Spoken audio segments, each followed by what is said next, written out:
జై శ్రీరామ్.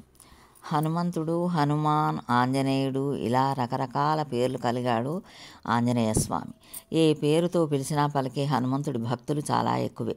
బలవంతుడు, శక్తి సామర్థ్యాలు చాలా ఎక్కువ కలిగిన దేవుడు హనుమంతుడు. అందుకే హనుమాన్ గురించి ఆలోచించగానే ముందుగా గుర్తొచ్చేది ఆయన బలం. అంతేకాదు, హనుమంతుడు అంటే ధైర్యానికి మారుపేరు. అందుకే ఎన్నో గొప్ప గుణాలు కలిగిన హనుమంతుడి నుంచి మనం నేర్చుకోవాల్సిన జీవిత పాఠాలు ఎన్నో ఉన్నాయి.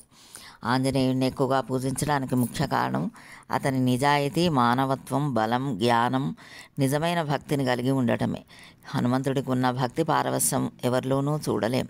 అంతటి గొప్ప భక్తిని సీతారామ లక్ష్మణులపై ఆంజనేయుడు చూపిస్తాడు. అంతేకాదు, పిల్లలు, యువతరానికి చాలా ఆదర్శంగా నిలిచే గొప్ప దైవం హనుమంతుడు. ఇంతటి గొప్ప గుణాలు కలిగి ఉన్న ఆంజనేయ స్వామి నుంచి మనం నేర్చుకోవాల్సిన జీవిత పాఠాలేంటో ఇప్పుడు చూద్దాం. బలం, వినయం మనందరికీ తెలుసు. హనుమంతుడి బలానికి ప్రతీక. కానీ ఇప్పటికీ హనుమంతుడు అంటే రామభక్తుడే. ఇది మన దేశం నేర్చుకోవలసిన గొప్ప సందేశం. ఎందుకంటే మన చేతుల్లో పవర్ ఉందంటే మనలోని వినయాన్ని కోల్పోతాం. కానీ నిజాయితీగా ఉండేవాళ్ళు ఎంత గొప్ప స్థానంలో ఉన్నా వినయ విధేయతల్లో ఎలాంటి మార్పు లేకుండా సాధారణంగా ఉండటమే గొప్ప లక్షణం. అలాంటి గొప్ప నీతిని హనుమంతుడి ద్వారా మనం నేర్చుకోవాలి.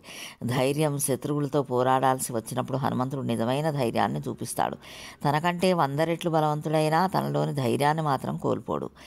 ఈ గొప్ప లక్షణాన్ని తన భక్తులందరూ అలవర్చుకోవాలని సూచిస్తాడు. లొంగిపోవడం, నిజాయితీగా లొంగిపోవడం అనేది జ్ఞానోదయానికి అసలు రహస్యం. తాను ఎంత గొప్ప వ్యక్తి అయినా తనను తాను శ్రీరామచంద్రుడికి అర్పించుకున్న గొప్ప భక్తుడు ఆంజనేయుడు. నిజాయితీగా తన దైవానికి లొంగిపోయినప్పుడే మనలోని అహం నాశనం అవుతుంది. సహాయ గుణం. తన చుట్టూ ఉన్న వాళ్ళకు సహాయం చేసే గొప్ప గుణం హనుమంతుడిలో ఉంది. మనందరికీ తెలుసు, అత్యంత బలగం కలిగిన రావణ లంకకు వెళ్ళి వాళ్ళతో పోరాడినంత భక్తుడు ఆంజనేయుడు. శ్రీరామచంద్రుడు, సుగ్రీవుని మధ్య సంధి కుదుర్చడంలో హనుమంతుడు ప్రత్యేక పాత్ర పోషించాడు. ప్రస్తుత రోజుల్లో సంధి కుదిరించే లక్షణాలు కలిగి ఉండడం వల్ల మనం ఉన్నత స్థానాలకు చేరవచ్చు. నిలకడ స్వభావం. హనుమంతుడు సముద్రాలు దాటి లంక చేరుకున్నారు. ఈ గొప్ప కార్యం ద్వారా అతని ఓర్పు, నిలకడ స్వభావాన్ని తెలుసుకోవచ్చు.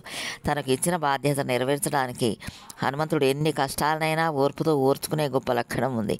ఇది హనుమంతుడి నుంచి మనం నేర్చుకోవాల్సిన గొప్ప లక్షణాలు. జై శ్రీరామ్.